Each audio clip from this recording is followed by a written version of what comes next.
I'm born and raised from a family of a pastor. My dad was a preacher till the time of his death.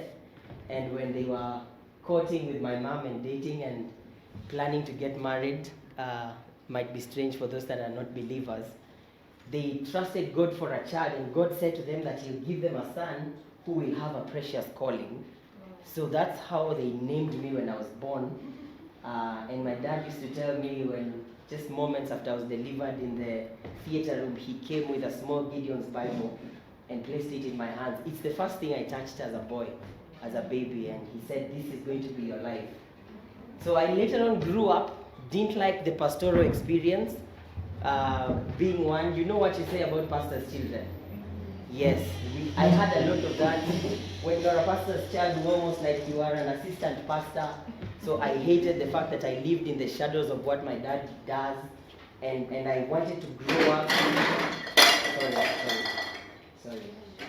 And I wanted to grow up and do something very different. So I worked so hard. I was admitted to KU to do civil engineering, and I thought that would take me very far away from the church. And the only involvement I'd have with the church as a civil engineer maybe is to construct some ablution blocks or to help with a project here and there. But I graduated, I got some work in Westlands. We were building the International Committee of the Red Cross that's somewhere in Spring Valley. And in the course of my time there, God came and called me back into ministry. So I left that, I went back to Bible school. I did my Master of Arts in Biblical Studies at Africa International University. And now I'm happy to serve as a pastor at Sitam Valley Road. And it gives me great joy to be with you today. So if you send me some money on M-Pesa, this is what will reflect. And that is my name. I'm married to one female wife. Her name is Karen. And we are blessed with one little baby boy who's turning 4 months next week. And yes, we are delighted to be in that space. I see you want to appreciate your kind. Great. So for the next few moments, I was asked by Daktari, who is a good friend, both from the State House Girls community and at our church in Sitam Valley Road, to come and just share some thoughts on key skills in public speaking. And I had a lot of questions for her, which she answered. And I'm happy to be standing here in that capacity. Not that I'm the best speaker in town, but by virtue of what we do Sunday after Sunday, there's a lot that I believe she thought we could share, which is of help to us, and I know we will be equipped by the end of our few minutes together. When I was in high school, I was passionate about public speaking, and I discovered it's a gift that God had blessed me with. So I participated mostly in public speaking in the music festivals, and had occasional opportunity to learn one or two things that have become helpful. I used to believe I would become a president one day, or rather that used to be my ambition, but a lot of it changed along the way. I still find myself in spaces where I have to speak, and I would just be sharing from that knowledge, from what I have observed, and I believe, and I was informed, this is a group of debaters and some coaches, and just see what will be of value for us as we keep on going. Permit me therefore to just say that public speaking, really the stages involved in public speaking, I would classify them into three. The three main stages. The first one is the planning stage. You've got to think about what you're going to talk about or what that engagement is. And planning is an important aspect of any successful project. In the civil engineering world where I have worked, no project begins without a plan. It's the primary. It doesn't matter how ready you are, how much financially able you are. Before you get any approvals to go, somebody has got to show plans. And you've got to come up with a document with a scope of works that's made from the plan, that this is how long we intend this project to be, and this is what we will cover after this week, this is where we will be, after this time, this is where we will be, and so on and so forth, because it is good and important for us to plan. Part of also the planning involves you asking, who is the audience? What's their demography or the composition? Because different audiences will take different approaches insofar as what you intend to communicate to them is concerned. And it's good for us to appreciate that if we are dealing with Gen Zs or teenagers, as we know them, how do we engage them? What must we do that will be able to connect with them in that way. As I told you, I was coming from a different meeting in the morning. If you saw me 25 minutes ago, I was not looking the way I'm looking. I was very different. You would not at all think I can be formal, because I was in a very different engagement, in a very different setting, with a different audience, with a different congregation, to whom, if I appeared this way, there would be a barrier between us, which would become problematic in communicating to them what I thought I wanted. So I was looking like them. And it's good for us to understand the nature of our audience so that we are practical and relevant, so that we use examples or illustrations that those people can relate with. Are we together? Are we together? And this is critical. A lot of us, even in church settings where I work, we sometimes miss out on communicating a very good point because we used illustrations that the demography in the audience would not relate with. And so it's very important. A critical aspect of a public speaker is that when you enter a room, you've got to read the room. You've got to scan around and see who's there and who's not there, and how do I speak, how do I communicate, how do I make my sentence structures, and so on and so forth. What examples are practical here, and so on and so forth. What's the occasion or the nature of the meeting? It's very critical. Where are you standing? What's the nature of this gathering? Is this a funeral, for example? Is this a wedding? Is this a debating kind of club? Because the nature of the gathering will also dictate the tone.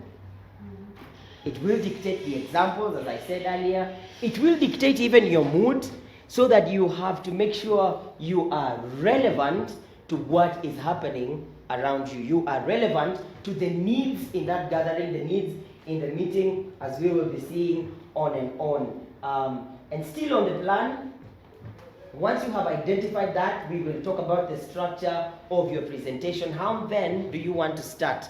How then do you want to connect with this audience from the onset? Having understood them, having known them, having done all those background checks we've talked about, how is your structure? Do you want to begin with a story? Do you want to go straight into introducing yourself and saying, my name is so and so? Do you want to begin with a question that will get them hooked as an introductory remark to that which you're trying to build, and so on and so forth? The build up and the finishing. And this also will help you, as I've already mentioned, to identify what supporting documents, evidences or examples you can use. And this is a critical part of preparing altogether for that which we are going to present. And we will be seeing that in a little while. So structure and flow of your thought, how you want to begin, how you want to build up, at what point do you drop your solid points, and how long is that engagement going to be, so that you become very effective in the use of the time you're going to have. That is to do with the plan. A few critical things that you think about or to consider in the preparation for that which you're going to do. The second stage, as we've said, is the preparation. And with the preparation stage is having had a plan, is now we ask ourselves, so how do we execute that plan? How do we get there? So now that at the end of my engagement, I want to persuade these people to reason this way. How then do we build it up, and how do we get there? And these are the areas, or this is the time where you get to do research on your topic. It's in the preparation. You've been told to debate or discuss about the effectiveness of the position of the women rep in the Kenyan Constitution. Is it working? And you've done your planning, and now when you come to the preparation, this is where you do your research. How long have we had women reps? How has life changed in the time we have had women representatives, as opposed to the years we didn't have that post? How have women legislators in these offices performed over time? You are doing intentional work to build up on the arguments you're going to bring to the House when you begin to debate or to carry on your discussion. So research on your topic. This is where you manually write. And that's critical. It's not just enough that you keep it at the back of your mind. Writing is a very good discipline that Whatever it is you're learning or finding, you're taking note of it down, because that's one of the easiest ways to keep information engraved in your brain or in your mind.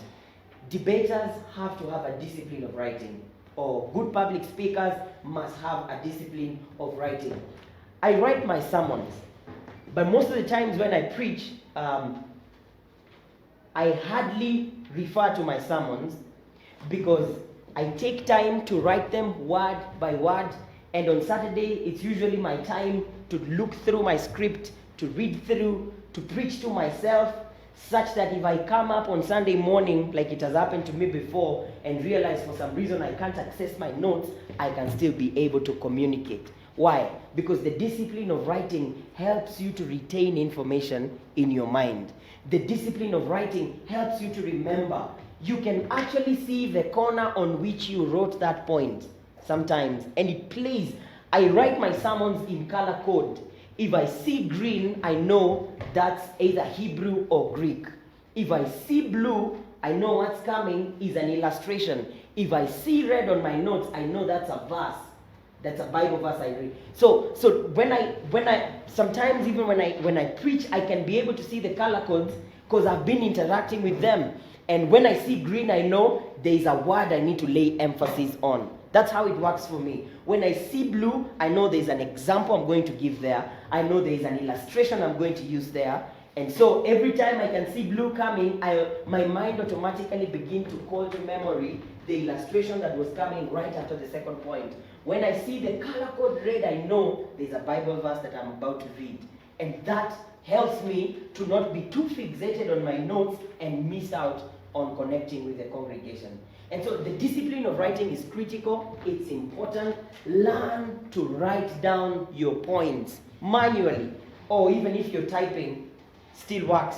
But learn to write down the flow of your thoughts so that you can go through it over and over again. That will help you in the memorization of your key points. This is happening in the preparation stage. You are able to memorize your 3 points, and this is also where you can get to practice your delivery and so on and so forth. If you're working in teams, this is the opportunity you have to stand, make your submission, and allow your team members to critique your work. So with this, there's no secret. I'm saving my best for the last. You guys wait, I'm going to surprise you. You might end up surprising yourself. Surprise us here because we are a team, and then we can tell you, I think if this comes before this, it's able to build up in a better way, and we think you're communicating better. Have you thought of this other idea? Because this is not a one-man show, is it? Or it's individual? I'm believing this is a team effort. We are making one another better. And when one person does well, we all do well. When one person fails, we all carry the shame or the lesson in the failure. And so it's good that we give ourselves occasion and opportunity in the preparation to be the first adjudicators. All right? So after going through your work, come sit down and say, let's do tries X and see that whatever we are going to do that tomorrow, let's try it now first. I do that many times. At home on a Saturday evening, I have my sisters, my siblings sit down, and my wife, and I try to do what I'll do tomorrow. Not that it's a performance, but I'm trying to make sure I have become what I hope to make you. See, that's authentic. And when you're dealing with people from that point, they can tell this is not someone who's giving us head knowledge. This is someone who's taken time to prepare. He's taken time to breathe over that content. It's become part of him. So he speaks with a passion. He speaks with conviction. Why? Because whatever he's saying has become a part of him. So, and for us to become debaters that are convicted, this is something we build over time by allowing us to be part of what we are saying. Allow it to be part of your life. I'll tell you the difference between conviction and believing. One time I'm in a supermarket, lining up on the milk ATM to buy milk. So, and I used to buy milk there every evening. There's a gentleman ahead of me, an old man. He gives his jar and he says 1 liter. The milk the guy goes to the vending machine, keys in the details for 1 liter, gets the milk, we can all see, gives this gentleman the milk, and the gentleman says, this cannot be 1 liter. So we are like, and then it becomes a whole scene, and we're like, yo, we all saw him keying 1 liter. He says, this cannot be 1 liter. So the guy gets agitated and says, so mzee, unataka kupingana na mashini? He says, I'm just telling you, this is not 1 liter. I've been buying milk long enough with this same jar. I know where 1 liter levels are. He goes to his wallet, pulls a 1,000 shilling note, places it on the table, and he says to that man, place yours here and bring a measuring cylinder. If it levels up to 1 liter, I give you mine. If it doesn't, you give me mine. And the young man withdraws. And they bring a measuring cylinder, and for sure, it doesn't measure up to 1 liter. All of us believed it was 1 liter, because we saw him key in details for 1 liter. But he is convicted otherwise, because he's been buying milk long enough through this same vessel. He knows. He can gauge on his eyes and says, this is not it. He is speaking from a place of conviction. So he can put his money on the line because he is convicted about what he's saying. When we are convicted about a truth we are communicating, the passion speaks for itself. The argument becomes persuasive because you are part of it. It's not just something you heard on news in the morning. Children born from and raised in families with a single parent struggle with this and that. You didn't just speak a random statement you heard on news and are trying to make an argument with it. You've taken your time to prepare, to plan, to wrestle with those thoughts, to consider newspaper articles, to read books. And so what you're saying is not just hearsay, but it's something that has become part of your meditation. And so there is conviction to it. So it's critical for us to take that preparation stage seriously, however long or short it is. I don't know if when we used to participate in public speaking in music festivals, you would go to a room, they'd give you random topics, and then they'd tell you have 30 minutes, and then we will start calling you to present. Regardless of what time frame you're given or what resources are at your disposal or not, whether you've been given 10 minutes to prepare and there's no internet, there's no book, that's why what you've been interacting with you begin to ruminate on it, ideas flow, and then you are able to build on something that allows you to effectively execute. Interesting or also important in the preparation stage, create an outline. Some speaking notes.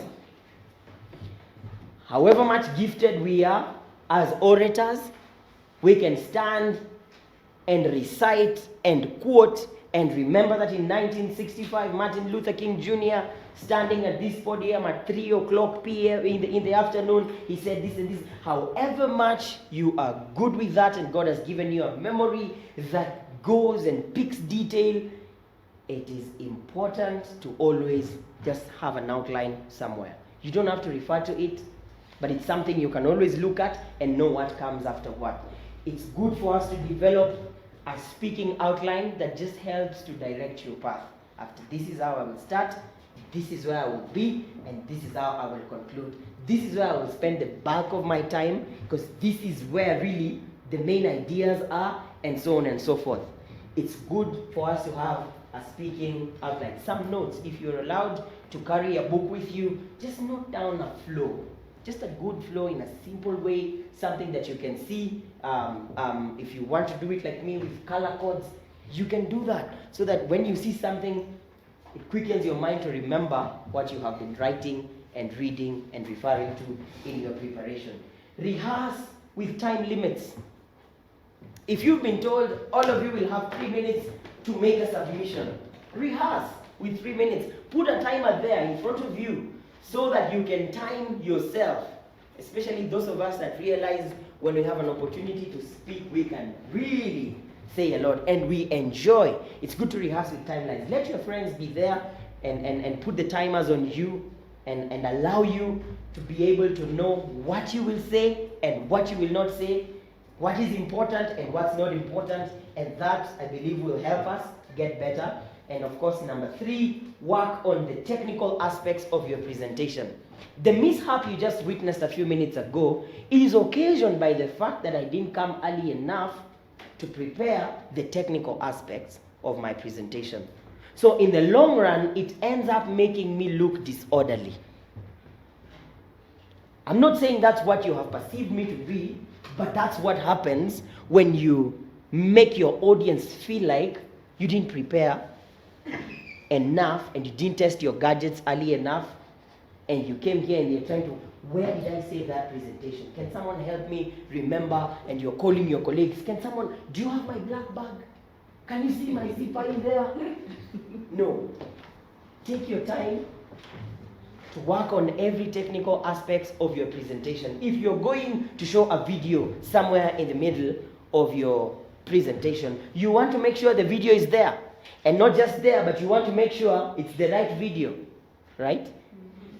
Yeah, so that you're not talking about floods and the video that's there, it's the video of a wedding you attended on Friday and there was this part where you really danced and a friend of yours took this video, sent you on WhatsApp, and because you are not diligent enough, you sent everything in a rush, you sent the wrong video. And so we are there waiting to see the floods on the expressway, and then there was the nice you in this wedding somewhere, and then before you start telling us, oh, I'm sorry, you know, these things happen, technology is not as perfect, you already have left an impression in the minds of your audience and those that are there to rate and review your work.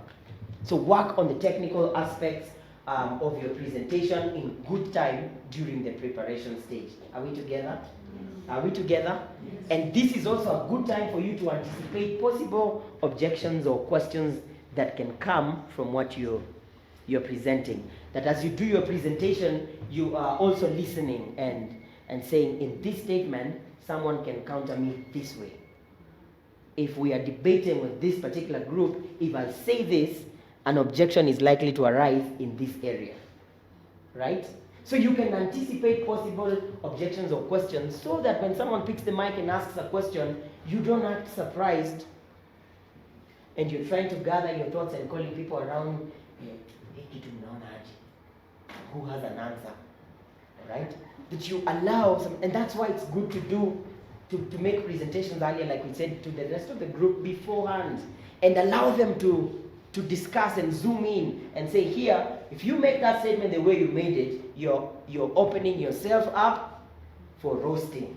You will give the opponent team a field day with you. So it's good to anticipate and be able to just find out what possibly would arise from the time of in the course of our presentation, and so on and so forth. Let's move to the execution.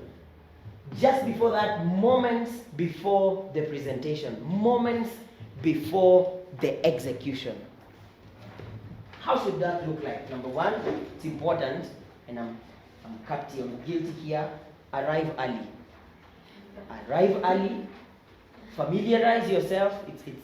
It's strange I'm the one saying that, right?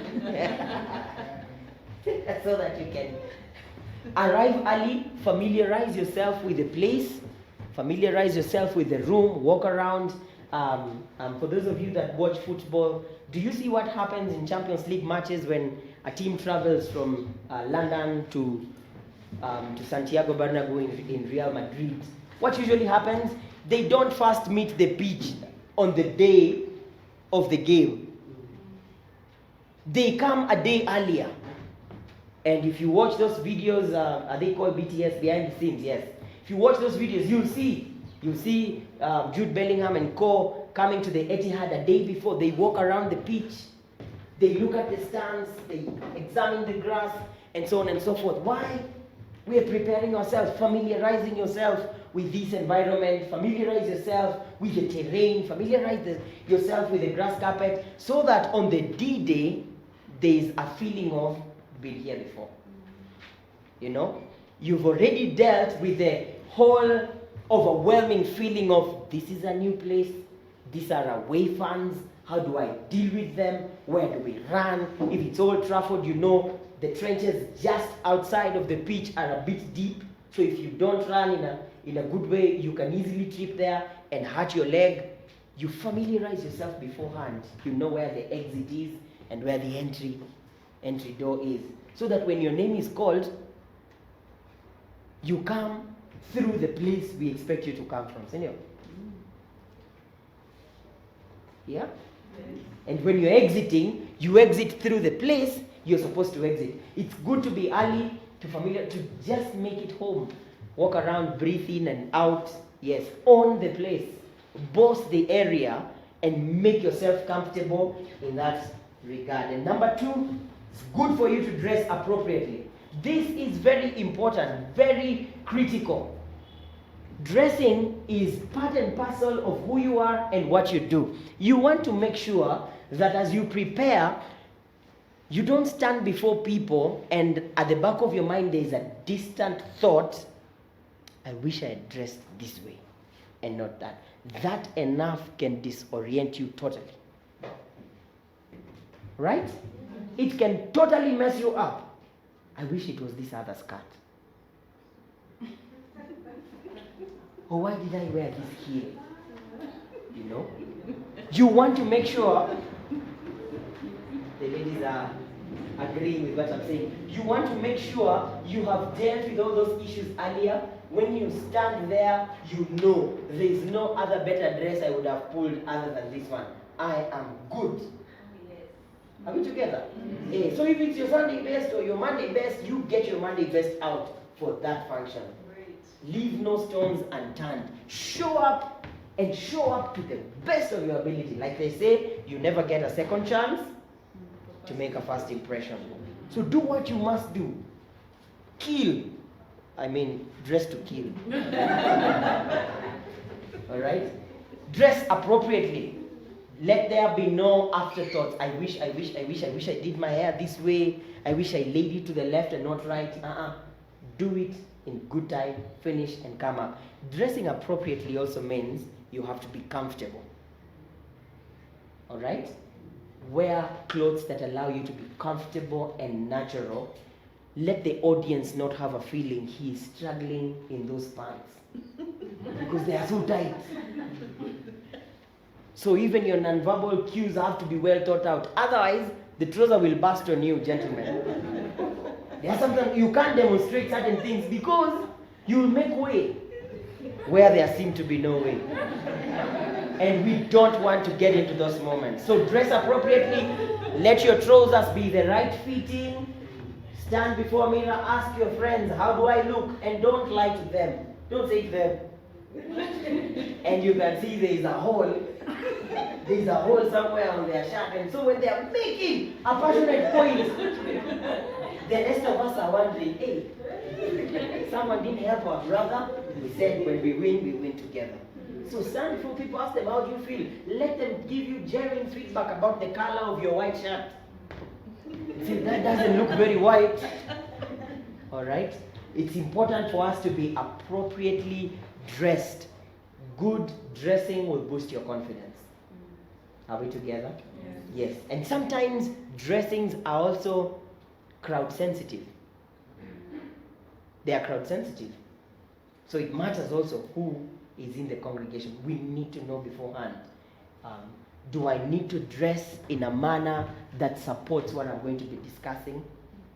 We're having a debate about culture and Christianity. Do I need to come up with some skin?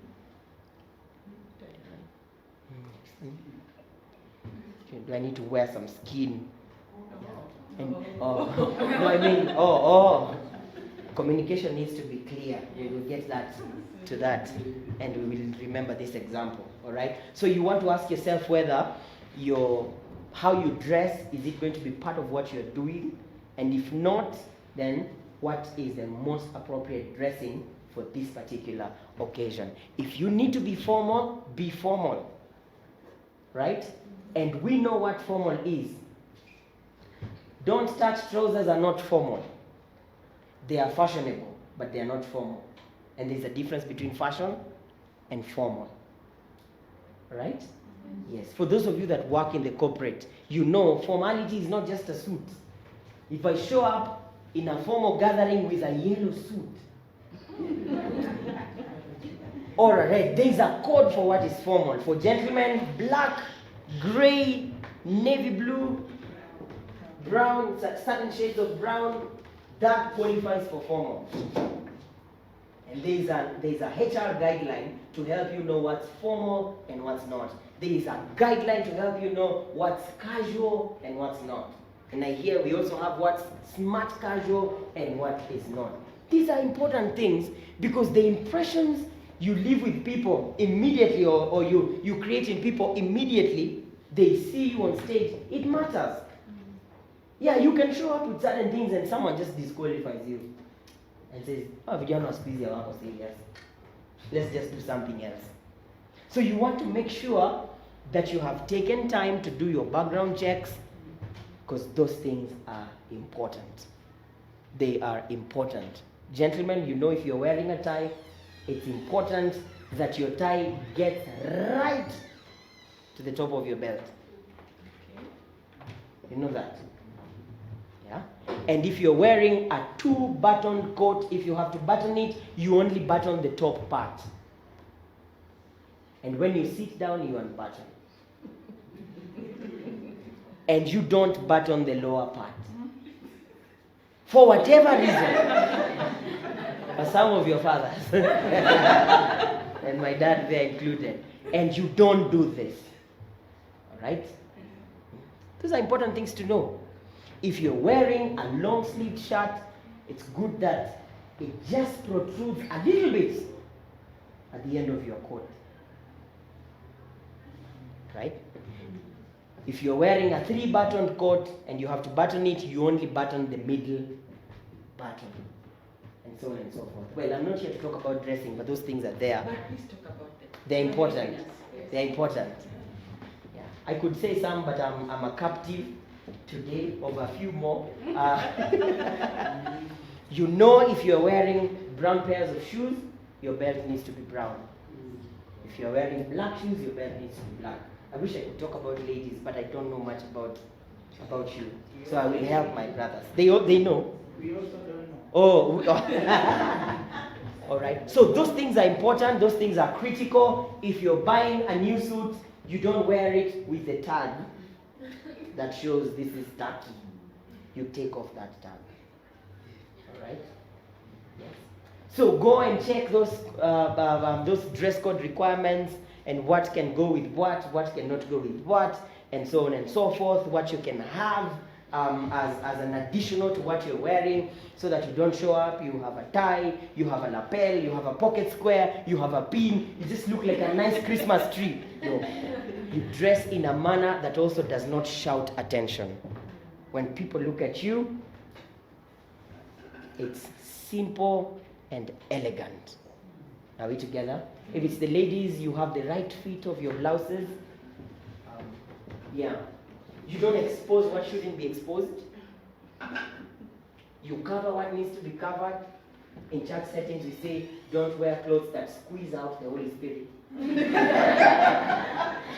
They squeeze out Jesus. So it needs to be comfortable so that when we see you, we can be able to focus on what you're saying and not this fascinator that's quite fascinating on your head. All right? Yeah. So let's dress appropriately. Number 3, take some time to review your outline.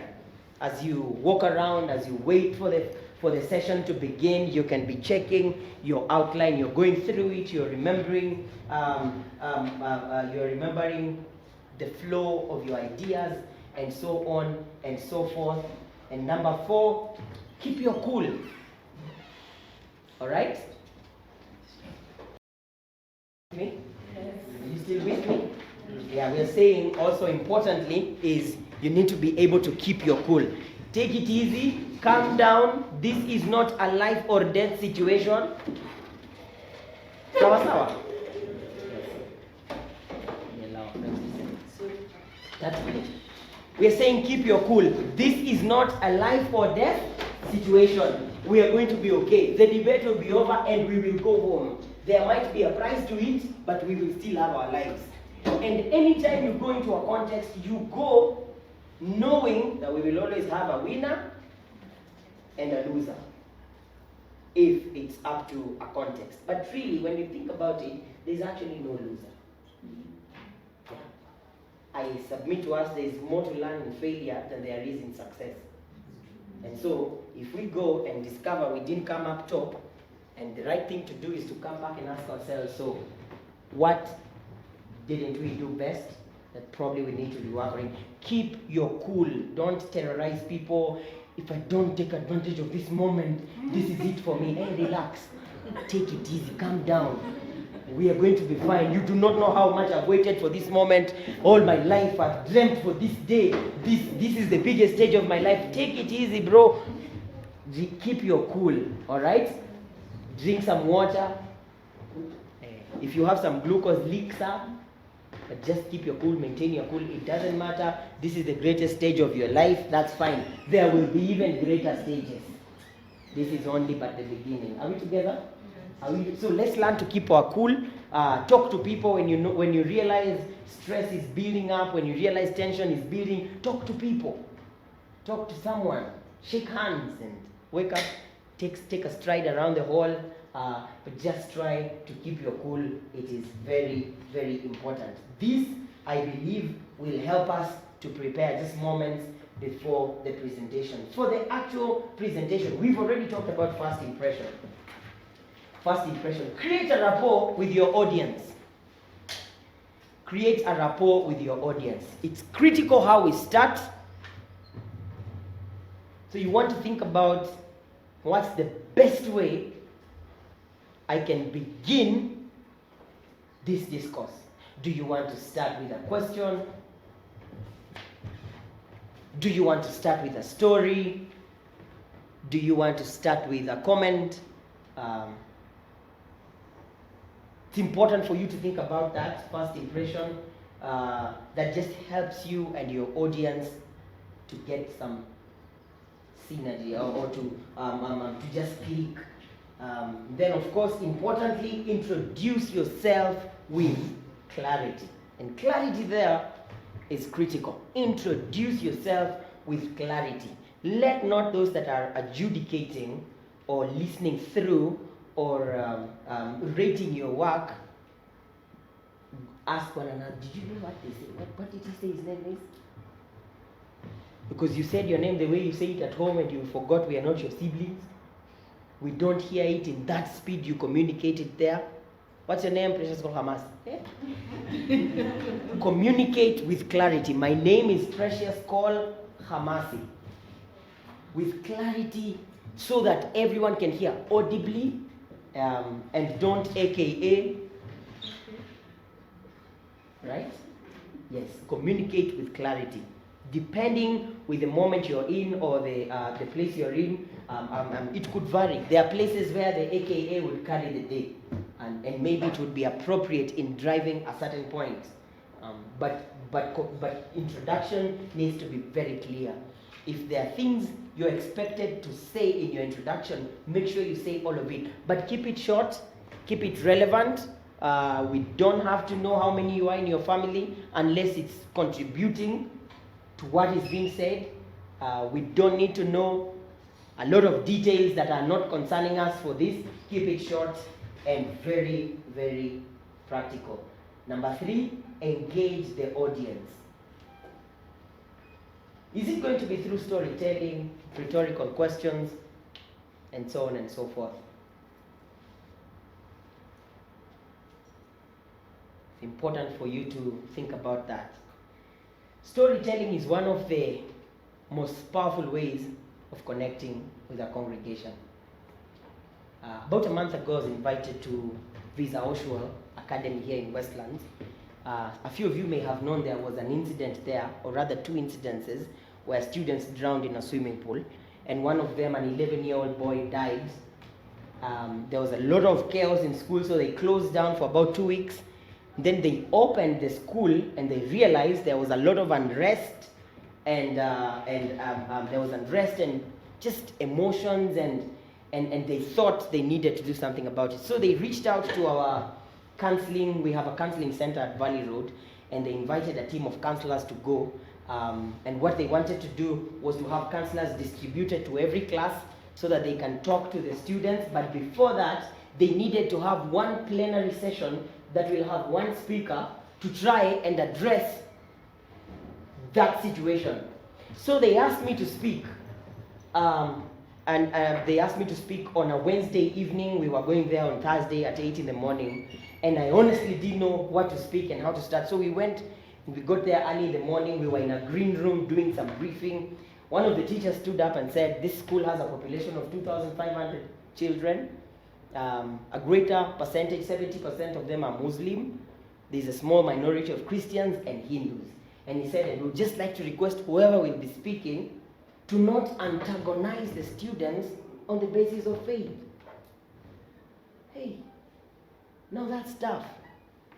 So you first of all have to preach, but somehow be safe. And it's not just that. You have these kids from PP1 all the way to grade 8 or class 8.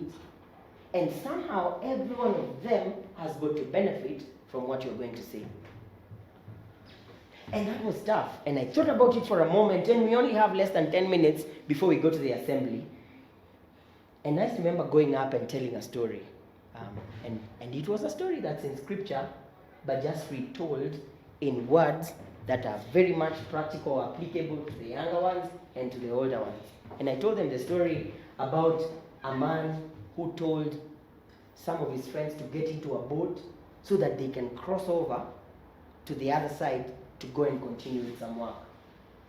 And as he told his friends to come in, the friends came in, they all went into a boat, not knowing that a furious storm was going to emerge somewhere in between their journey.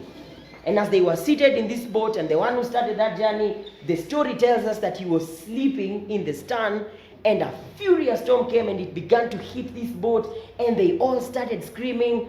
And in the middle of saying that, a few of the children said, "We know the story, we know the story." He said, "You know the story?" "Yes." "How did you know?" "We were told in Sunday school." So they said it themselves. They owned the story. And they owned the story, and it became easy to communicate, and without having to open a Bible book, without having to talk about anything that would be deemed antagonizing, a point was made, and that became the reference that helped us later on as we did the small group therapy. So it's good. And you see, those are things that sometimes you'll have to think on the ground. And you don't have the occasion or the privilege of saying, "I need time. I need time.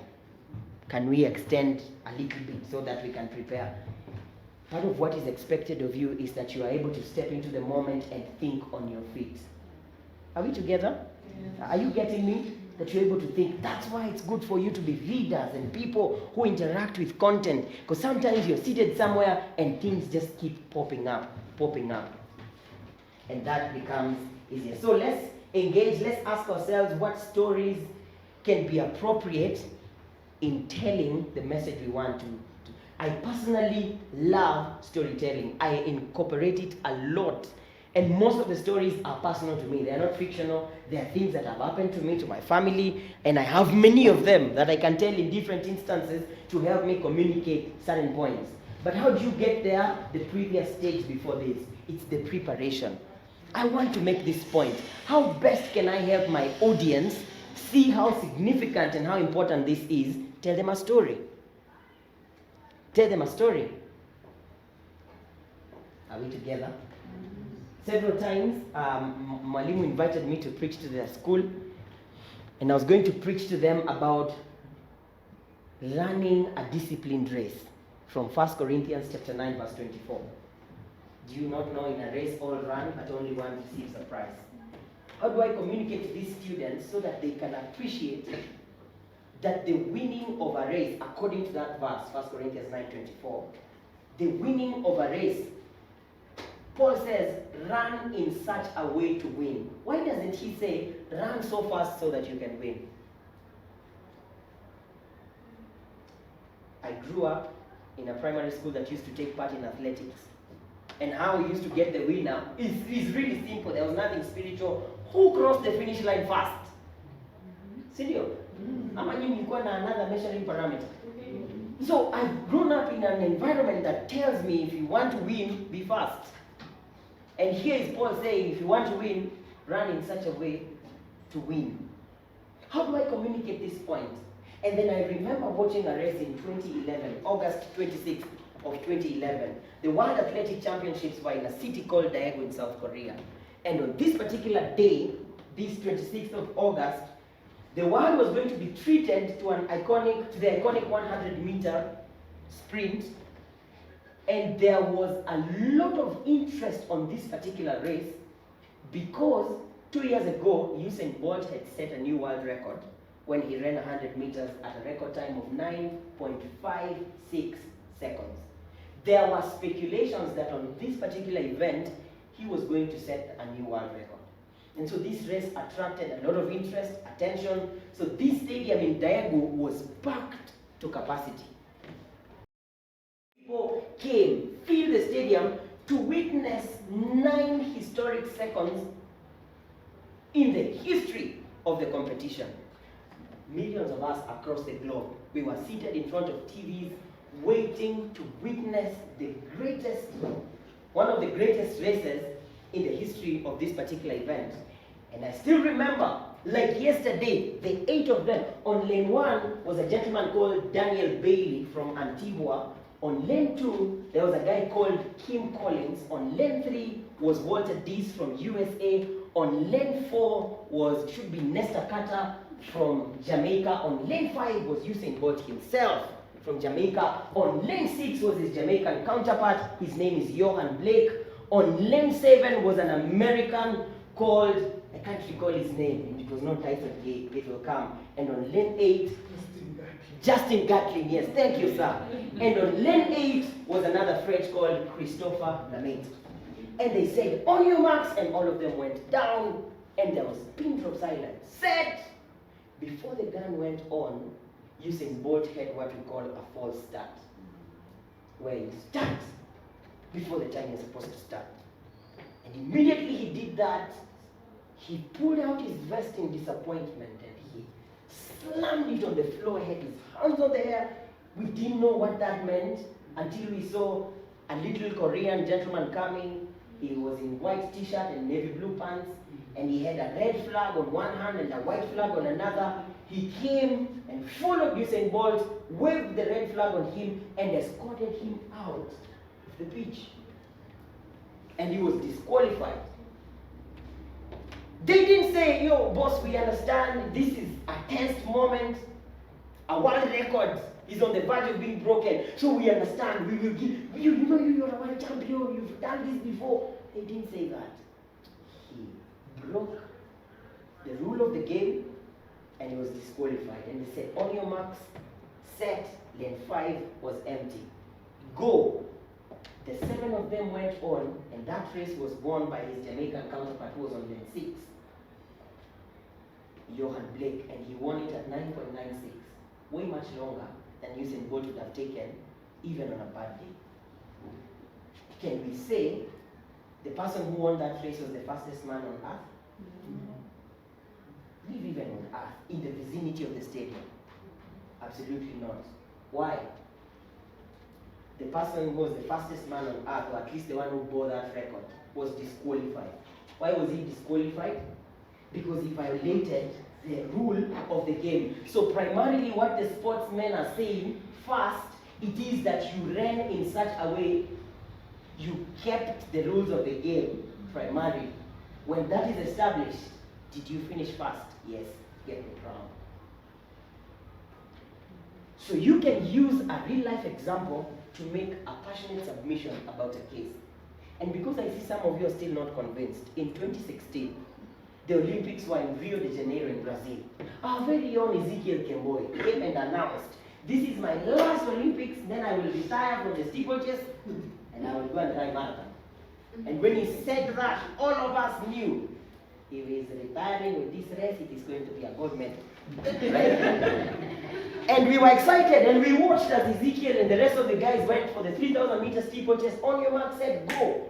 And they did the lap and came the last lap, and the bell went off, and everybody puts their best foot forward, and Ezekiel goes, and everyone is going, and there was a heated race amongst 5 of them, And then comes this last stretch where you go over the hurdle and then you come to the last 170 meters to the finish line. Ezekiel goes over the hurdle and loses balance, drops in the pool of water and loses balance. He's about to fall. He steps outside the athletic track just so that he doesn't fall. Steps outside the track, regains his balance, comes back, dashes to the finish line. Unfortunately, he doesn't finish first, he doesn't finish second, he finishes third. Immediately he crosses the finish line. There's a gentleman who comes running behind him, number 4. His name is Mehis Ben Haddad from France. Mehisi comes, crosses the finish line, waving his hand on the air, goes to the race officials, launches a complaint pointing at Kemboi. They replay the track, the race, and they zoom into this moment where Ezekiel goes over the hurdle. They zoom on his feet as he steps outside of the track, and on the awards podium, they strip him the bronze medal for violating the rule of the game, and they give it to the gentleman who finished 4th, but he kept the rule. So then what? If you want to obtain a prize, run in such a way. Now I see your context. It's the power of telling stories. So find stories. Find stories and have a creative mind that can think through stories. We've spent a lot of time on that, so let me just finish on that. Clarity and audibility. Clarity, audibility, and confidence in speech also very, very critical. So as you're preparing, think about things that can help you communicate with a lot of clarity. What illustrations can you use? What examples can you use? If you're quoting someone, you better quote them right. Right? Yeah, if you want to tell us something the president said about what you're saying, it better be true. Because if someone goes online and finds out what you're saying is not what the president said, you're saying yesterday the president was in Kainuk and he said, and yesterday the president was in Uganda. So we need to make sure there is clarity in what we are saying, and if you're not sure about something, if it's not factual, don't use it. Don't try too hard to show us you watch news. Right? For example. Still the presentation, mind your body language, non-verbal communication cues, very critical. Your body language can be an important element in building up to the points you're making or to the submissions or arguments you're building, but in some cases, it can also work against you. It can show us this gentleman is deeply nervous. Yeah? Why? Because he's fumbling with a pen from start to finish. He's fumbling with a pen. When he doesn't have a pen, when there's nothing like that, because he's nervous. Be natural. Be natural. If you're using a microphone that you have to hold it properly. Hold it properly. There's the right way to hold a microphone. Usishike hapa. Kama msanii. Good afternoon, guys. Hapana. Hold it nicely. In a very formal way, communicate with a lot of clarity, mind your non-verbal cues. If those of us that like to use hands like me, let the use of hands not be a distraction to people, all right? So that it doesn't appear like it's kung fu or something. Let it be in a manner that adds to what we are doing. Voice modulation for, building up the right emotions or to even lay emphasis, yeah? If you're talking about something very sensitive, something somber, if you're talking about a pain you went through when you lost your parent, let's feel that pain through your voice. All right? I lost my father, and then journey with us through your emotions, and that we can feel through the modulation of your voice. Yeah.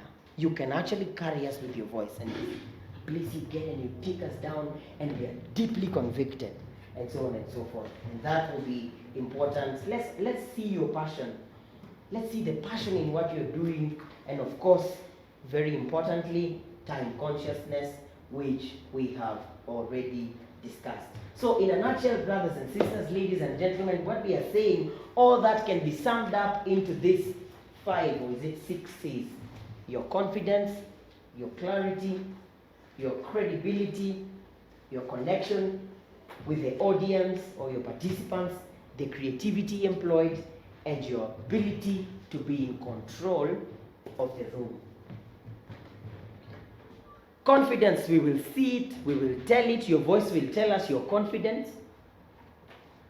And there's only one way to build on that. Practice, practice, practice. Keep doing it, keep going on and on. If you go today and you fail on it, go back tomorrow, keep on doing it, keep on doing it. There is no stage that will become too big for you to step on. You will step on it boldly and you will be confident.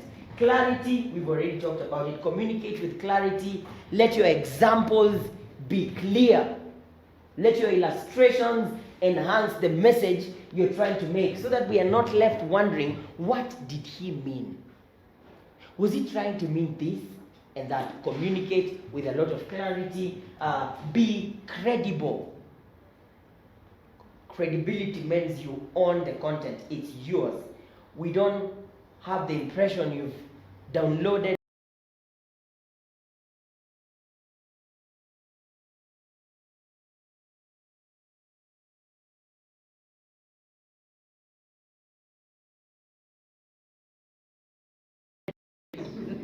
Kabani feel. So huyu Martin Luther wa kuavonza huyu, just be you, all right? Just be you. Don't want to be, yeah, just be you.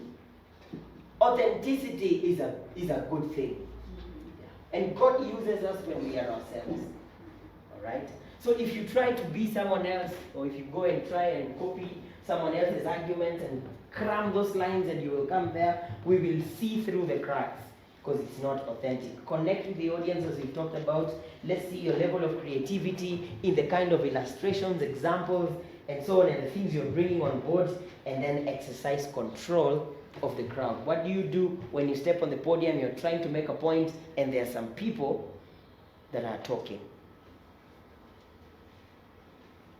Show us control. If you don't want to be here, don't come. If you didn't want to be here, don't come. Why do you come here and you're making noise? Take control of the situation. There are better ways of handling it. Sometimes you can just stay quiet and watch the entire room go quiet. And then you make your point. All right? Show control. Don't get agitated up there when you discover your thoughts are not flowing the way you thought they would flow, and now you want to take it out on the audience. We don't have anything to do with that. You deal with your issues and let us be. Don't get frustrated because the adjudicators are not smiling at you and you begin to let it out on us. We are only there to support what you're doing by becoming beneficiaries of it. And having said that, I want to stop there. Yes, and maybe unless there is anybody with a question. Thank you.